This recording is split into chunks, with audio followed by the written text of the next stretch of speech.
Bismillahirrahmanirrahim. Assalamualaikum warahmatullahi wabarakatuh. Bismillah walhamdulillah. Assalatu wassalamu ala rasulillah Sayyidina Muhammad ibni Abdillah wa ala alihi wa sahbihi wa mawalah. La hawla wa la quwata illa billah. Amma ba'du wa ba'da tahiyah. Pemirsa A2 TV dimanapun berada, berjumpa lagi dalam program acara Ramadan Karim. Mudah-mudahan kita senantiasa diberikan kesehatan oleh Allah Subhanahu wa Ta'ala. Di bulan Ramadan yang mulia ini, izinkan Al-Faqir mengisahkan sebuah cerita sederhana. Ada di kitab Usfuriyah karangan Syekh Abu Bakar Al-Usfuri di hadis kira-kira nomor hadis 28. Dulu tatkala Umar bin Abdul Aziz jadi khalifah, beliau sempat mengirim pasukan ke negeri Romawi untuk melaksanakan atau mengadakan pengepungan ke negeri Romawi. Terjadilah peperangan antara kaum muslimin dan masyarakat Romawi ketika itu. Kemudian ada sekitar 20 tentara dari kaum muslimin yang tertawan oleh tentara Romawi. Kemudian dipenjara sambil menunggu kira-kira putusan apa yang tepat untuk mengadili mereka semua. Tibalah saat-saat yang paling tidak diharapkan untuk satu persatu di antara mereka dihadiri di hadapan kaisar, penguasa dan seluruh rakyat Romawi ketika itu. Dipanggil kemudian satu persatu bahwa mereka akan ditimpa atau akan diberikan hukuman berupa hukuman pancung atau dipenggal kepalanya. Kemudian dipanggil satu persatu. Namun yang unik, sebelum mereka dieksekusi atau dipenggal kepalanya, ditawari terlebih dahulu sambil diberikan pertanyaan, maukah kira-kira engkau diberikan kesempatan satu persatu, mulai dari orang yang pertama. Boleh jadi engkau tidak jadi diberikan hukuman kali ini, dipenggal kepalamu, dengan satu syarat, engkau mau ikut agama kami. Kemudian nanti kami berikan singgasana yang besar, kami berikan kedudukan yang tinggi, kami berikan harta yang berlimpah, kami berikan perhiasan-perhiasan yang luar biasa. Dengan satu syarat, kamu ikut agama kami, maka akan kami bebaskan dari hukuman ini. Apa yang dikatakan oleh tawanan perang yang pertama ini? Apakah ia mau? Rasa-rasanya sedikit pun tidak ada kecondongan hatinya untuk mengikuti agama orang-orang Romawi ketika itu. Yakin ia, betul-betul sungguh-sungguh dalam memegang agamanya. Maka betul, akhirnya tawaran itu ditolak, sehingga yang pertama ini jatuh, diputuskan untuk dipenggal kepalanya. Dipenggal kepalanya yang pertama ini, kemudian berpisah kepalanya. Kemudian menggelinding kepalanya ke pojok alun-alun. Tapi yang unik hadirin sekalian, kepala itu ketika sampai di pojok alun-alun, ngaji kepalanya, baca Quran kepalanya. Ayat apa kira-kira yang dibaca?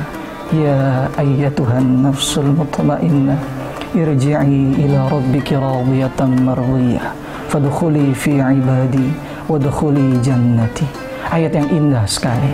Wahai jiwa-jiwa yang tenang, ya ayyuhan nafsul mutmainnah, irji'i, pulanglah jiwa-jiwa yang tenang, irji'i ila rabbiki radiyatan mardiyah, pulanglah engkau ke hadirat Tuhanmu, radiyatan mardiyah, dalam keadaan engkau ridho dan diridhoi oleh Tuhanmu. Fadkhuli fi ibadi wadkhuli jannati, masuk ke golongan hamba-hambaku dan masuklah ke dalam surgaku.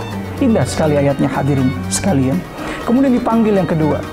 Hai, sudah kau lihat itu apa yang kami lakukan kepada saudaramu tadi yang pertama?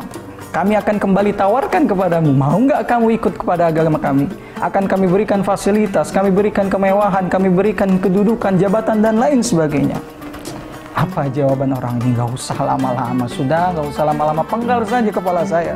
Gak butuh saya itu semua. Ya Rabbana ya Karim. Betul saja. Kemudian dipenggal kepalanya, berpisah dari badannya, menggelinding kembali kepala tersebut, ikut kepada kepala yang pertama tadi. Ngaji lagi, baca Quran lagi. Apa kira-kira ayatnya?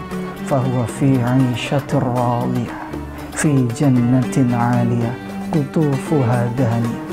Surat Al-Haqqah hadirin sekalian, masih indah ayatnya. Fi 'aisyatin radiyah, fahuwa fi 'aisyatir radiyah, dalam kehidupan yang diridhoi oleh Allah Subhanahu wa taala, fi jannatin 'aliyah, di tempat surga yang tinggi. Qutufuha daniyah, Di sana ada buah-buahan yang mudah dan pendek untuk dipetik. Kemudian tiba saatnya. Kesal Raja Romawi, Kaisar Romawi melihat tidak ada yang mau ikut kepada agama mereka. Panggil lagi yang ketiga, panggil semua. Panggil yang ketiga. Ditanya kembali, kamu sudah melihat kawan-kawanmu yang dua tadi? Apa yang terjadi pada mereka? Sudah. Kami kembali berikan pilihan kepadamu. Mau nggak kamu ikut kepada agama kami? Kami berikan kedudukan, kami berikan harta, kami berikan wanita, kami berikan perhiasan dan lain sebagainya. Ternyata pilihan orang ketiga ini berbeda dengan pilihan saudara-saudaranya tadi yang kedua khotbah sekali. Dia mempertimbangkan, bahkan memilih harta ketimbang apa yang dia yakini, yakni iman kepada Allah Subhanahu wa Ta'ala. Tapi raja punya pembisik-pembisik, punya perdana menteri. Ditanya dulu sama perdana menteri, "Bentar raja, sepertinya kita harus menguji keimanan orang ini. Dengan cara apa wahai perdana menteri? Kalau memang betul-betul ia niat ingin pindah ke agama kita, ikut dengan kita, kemudian manut dengan kita, dan menjadi hamba kita untuk kemudian kita berikan tahta dan lain sebagainya, kita uji. Dengan apa kira-kira? Kita suruh bunuh 2 orang atau 1 orang saja dari teman-teman mereka. Kalau dia mau membunuh, maka boleh jadi dia akan ikut bersama kita dengan hati yang tulus." Diperintahkan membunuh kawannya. Apa yang terjadi? Betul dibunuh, ya Rabbana ya Karim. Dibunuh kawannya. Kemudian habislah 1 orang kawannya dibunuh. Ternyata dia tidak langsung dibebaskan, tapi kembali pembisik tadi, perdana menteri tadi berbicara kepada raja. "Raja, sepertinya saya berubah pikiran." Apa perdana menteri yang merubah pikiran? Rasa-rasanya kalau temannya sendiri saja dikhianati, yang sudah berjuang bersama-sama dia di jalan Tuhan mereka yang mereka yakini, kemudian dikhianati. Apalagi kita orang baru yang baru bertemu, pasti nanti ujung-ujungnya kita dikhianati juga oleh dia. Oh iya, betul juga ternyata. Lantas apa yang harus kita lakukan? Penggal juga kepalanya. Akhirnya bukan kedudukan, bukan dunia, bukan wanita, bukan perhiasan. Miris, yang ketiga juga sama, dipenggal kepalanya. Tapi karena sudah menyatakan ketidakimanan kepada Allah dan menyatakan diri ikut kepada ajakan orang-orang Romawi tadi, dipenggal kepalanya, das, berpisah dengan leher dan juga badannya. Tidak menggelinding ke arah tadi 2 kepala yang pertama, tapi memisah ke arah kiri. Juga ayatnya berbeda yang dibaca. Afaman haqqo alaihi kalimatul azab, afaman tunqidu man finnar. Afaman haqqo alaihi kalimatul azab, afa anta tunqidu man finnar. Kira-kira kata Allah Subhanahu wa Ta'ala, kalau orang sudah ada ketetapan azab baginya, siapa kira-kira yang mampu menyelamatkan orang itu dari ketentuan azab Allah Subhanahu wa Ta'ala? 2 orang menggelinding ke arah kanan, 1 orang menggelinding ke arah kiri, berbeda jalan. Jenazahnya sudah berpisah kepala dan badan, tapi masih Allah tunjukkan kekuasaannya. Kepalanya mampu berbicara, yang 2 berbicara tentang ayat-ayat kebaikan, ayat-ayat surga, tapi yang pertama, yang terakhir tadi berbicara tentang ayat-ayat azab nerakanya Allah Subhanahu wa Ta'ala. Apa hikmah kira-kira hadirin yang bisa kita ambil di bulan Ramadan ini dari cerita singkat tadi dari kitab Usfuriyah tadi?